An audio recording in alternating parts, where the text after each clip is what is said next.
anak-anak semuanya, berjumpa lagi dengan Bu Tini. Bagaimana kabar anak-anak hari ini? Semoga anak-anak semua dalam keadaan baik dan sehat ya.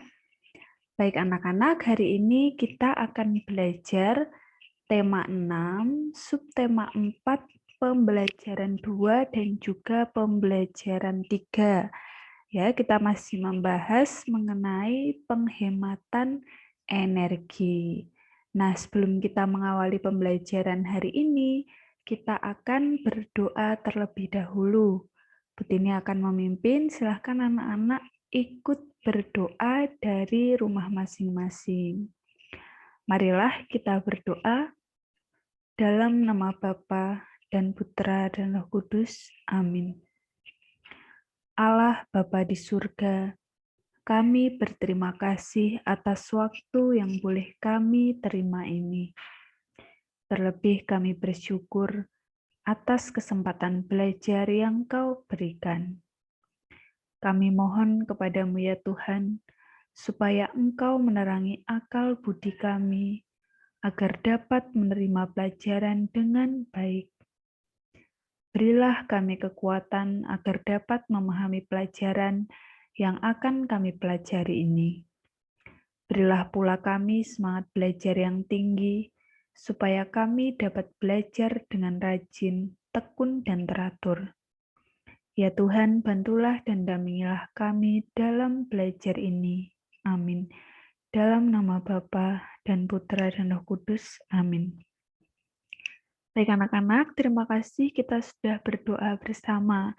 Nah, selanjutnya Bu Tini ingin bertanya, siapa yang masih ingat di pembelajaran sebelumnya kita sudah belajar tentang apa saja? Ya, yang pertama kita sudah belajar mengenai informasi mengenai penghematan energi listrik di rumah, ya, di dalam percakapan antara Jaka dan juga ayahnya. Lalu yang kedua, teknik-teknik membuat prakarya. Ada teknik lipat, potong, dan juga teknik sambung. Lalu yang ketiga, kita sudah belajar menentukan luas bangun datar dalam satuan tidak baku.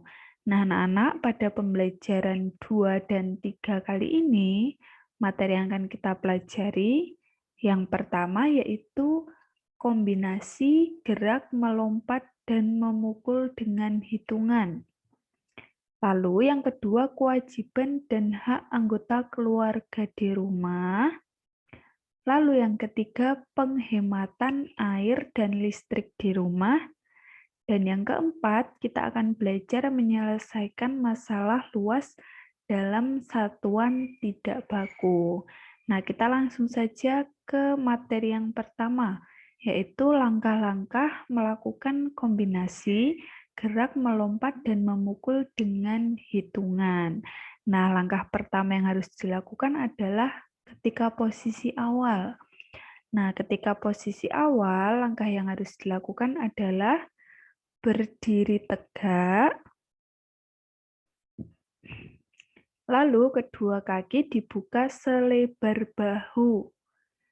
Kedua tangan memegang tongkat pada bagian ujung, ya. Contohnya seperti yang ada pada gambar.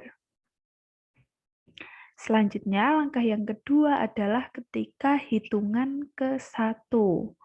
Ketika hitungan ke-1, langkah dilakukan adalah melompat ke kanan, ya. Ini tanda panahnya mengarah ke kanan. Sambil memukulkan tongkat kanan ke tongkat kiri. Memukul dilakukan dengan mengayunkan tangan kanan ke tangan kiri. Selanjutnya, langkah ketiga adalah ketika hitungan 2. Ketika hitungan 2, langkah yang dilakukan yaitu melompat ke kiri sambil memukulkan tongkat kiri ke kanan. Memukul dilakukan dengan mengayunkan tangan kanan ke kiri. Selanjutnya, langkah yang keempat adalah ketika hitungan 3. Nah, ketika hitungan ketiga, gerakannya sama dengan ketika hitungan 1. Ya. Selanjutnya langkah yang kelima. Langkah yang kelima adalah ketika hitungan 4. Gerakannya sama dengan yang dilakukan ketika hitungan kedua. Nah, itu dia anak-anak langkah-langkah melakukan kombinasi gerak melompat dan memukul dengan hitungan.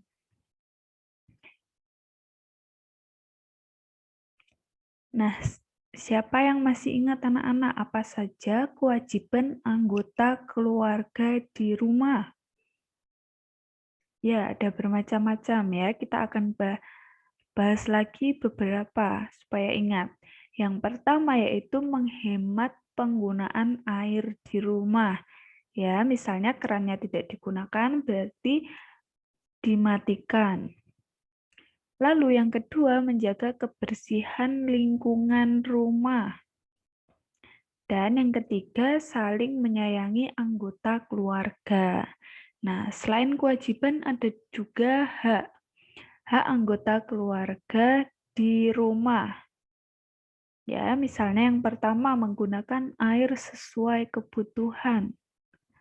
Lalu yang kedua memperoleh lingkungan rumah yang bersih dan nyaman. Dan yang ketiga memperoleh kasih sayang. Nah, selanjutnya kita akan membahas penghematan energi. Apa itu penghematan energi? Penghematan energi adalah menggunakan energi secukupnya saat diperlukan. Ya, energi yang paling banyak digunakan di rumah itu adalah energi listrik. Ya, biasa digunakan bisa untuk memasak nasi, setrika, kulkas, mesin cuci, dan lain sebagainya. Yaitu membutuhkan energi listrik. Nah, energi listrik ini berasal dari pembangkit listrik dengan bahan bakar yang diperoleh dari alam, yaitu disebut fosil. Ya, anak-anak masih ingat apa itu fosil? Fosil berasal dari sisa-sisa hewan dan juga tumbuh-tumbuhan yang sudah mati selama berjuta-juta tahun yang lalu. Nah, jika fosil ini digunakan terus-menerus, nanti lama-lama akan habis. Maka kita perlu melakukan penghematan. Ya, penghematan energi listrik di rumah. Nah, penghematan energi listrik di rumah ini dapat dilakukan dengan berbagai cara. Misalnya yang pertama, mematikan peralatan elektronik setelah digunakan. Misalnya anak-anak sedang menonton televisi. Nah, ketika anak-anak sudah selesai menonton, maka matikanlah TV-nya. Matikan setelah digunakan. Lalu yang kedua, menggunakan peralatan listrik yang hemat energi. Lalu yang ketiga, mencabut kabel peralatan elektronik yang sudah tidak digunakan. Ya, misalnya TV tadi sudah tidak digunakan, maka kabelnya dapat dicopot. Bisa juga peralatan yang lainnya. Lalu yang keempat, membuat ventilasi untuk pertukaran udara sehingga mengurangi penggunaan kipas angin atau pendingin ruangan ya. Ventilasi misalnya ini yang ada di atas jendela dan juga pintu. Jadi sehingga udaranya bisa masuk. Jadi kita tidak perlu menyalakan kipas angin ataupun pendingin ruangan. Lalu yang kelima, membuka jendela pada pagi, siang, dan sore hari sehingga mengurangi penggunaan lampu. Selanjutnya, ketika kita melakukan penghematan, maka ada manfaat yang dapat kita peroleh dari penghematan energi listrik. Di antaranya yaitu mengurangi pengeluaran biaya tagihan listrik dan juga membuat peralatan elektronik tidak mudah rusak. Nah, selanjutnya kita akan membahas penghematan air bersih. Nah, air bersih ini termasuk kebutuhan yang penting bagi manusia karena digunakan untuk berbagai keperluan.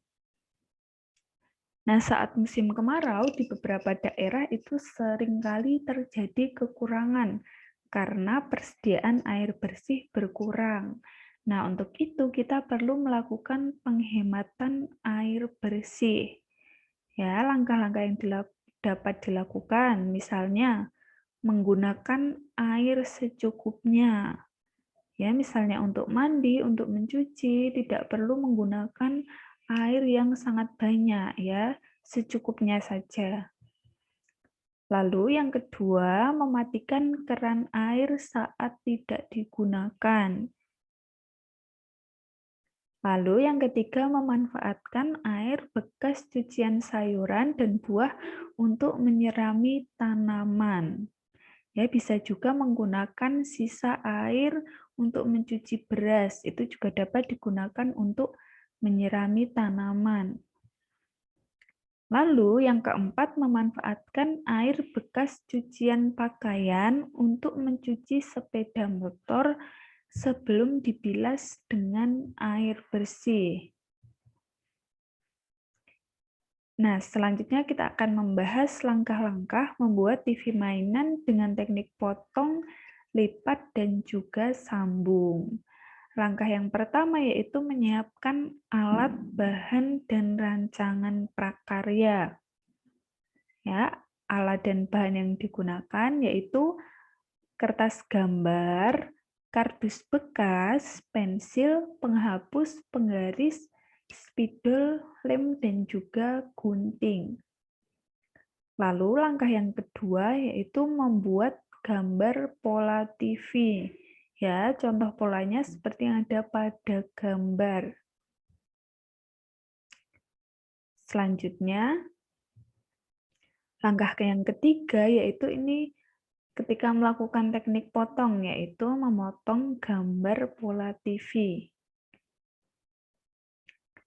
Lalu yang keempat, merangkai potongan gambar pola TV, kemudian menghias gambar pola pada layar TV. Selanjutnya yang kelima yaitu merangkai pola TV. Nah, ini menggunakan teknik sambung ya, karena menggunakan lem. Merangkai pola TV. Nah, prakarya TV mainan sudah jadi. Nah, itu dia anak-anak langkah-langkah membuat TV mainan dengan teknik potong, lipat, dan juga sambung. Nah, di sini Bu Tini ada contoh cara menyelesaikan soal luas dengan satuan tidak baku. Ya, di sini contoh yang pertama ini ada potongan kertas yang A. Lalu gambar yang kedua ini adalah potongan kertas yang B. Nah, bangun yang diarsir pada gambar ini menunjukkan potongan kertas A dan B. Nah, pertanyaannya berapakah luas potongan kertas A dan B?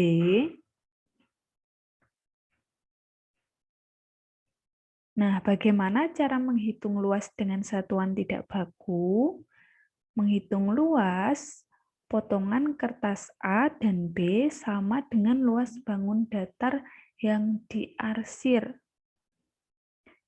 Nah, luas bangun yang diarsir dapat diperoleh dengan menghitung banyaknya persegi satuan yang tepat menutupi bangun tanpa celah. Nah, kita akan menghitung luas yang potongan kertas A terlebih dahulu. Luas bangun datar yang diarsir pada gambar potongan kertas A adalah 18 persegi satuan. Jadi, luas potongan kertas A adalah 18 persegi satuan. Lalu potongan kertas yang B. Luas bangun datar yang diarsir pada gambar potongan kertas B adalah 19 persegi satuan. Jadi luas potongan kertas B adalah 19 persegi satuan. Nah, anak-anak selanjutnya tugas. Tugas untuk hari ini anak-anak silahkan mengerjakan LKS halaman 101 sampai dengan 102 penilaian harian A dan B. Jawabannya seperti biasa silahkan langsung ditulis pada LKS. Jangan lupa nanti untuk difotokan dan dikirim. Nah, itu dia anak-anak pembelajaran kita untuk hari ini. Ya, kita tadi sudah belajar banyak, mulai dari kewajiban dan hak anggota keluarga di rumah, lalu langkah melakukan kombinasi gerak melompat dan memukul dengan hitungan, lalu penghematan energi listrik dan juga air di rumah, lalu menentukan luas dengan satuan tidak baku. Nah, anak-anak, sebelum kita mengakhiri pembelajaran hari ini, kita akan berdoa terlebih dahulu. Marilah kita berdoa dalam nama Bapa dan Putra dan Roh Kudus. Amin. Allah Bapa kami bersyukur kepadamu atas berkat dan penyertaan-Mu selama kami belajar tadi. Semoga apa yang baru saja kami pelajari berguna bagi hidup kami dan berguna juga bagi sesama. Ajarlah kami untuk tidak menjadi sombong atau congkak karena hasil belajar ini. Kami mohon ampun atas segala kelalaian selama belajar tadi. Semoga kesulitan dan kegagalan dalam belajar tadi tidak membuat kami mudah putus asa. Semuanya ini kami serahkan kepadamu dengan pengantaraan Kristus Tuhan kami. Amin. Dalam nama Bapa dan Putra dan Roh Kudus. Amin. Baik anak-anak, terima kasih karena sudah mengikuti pembelajaran online kita pada hari ini. Jangan lupa tugasnya dikerjakan dan dikumpulkan.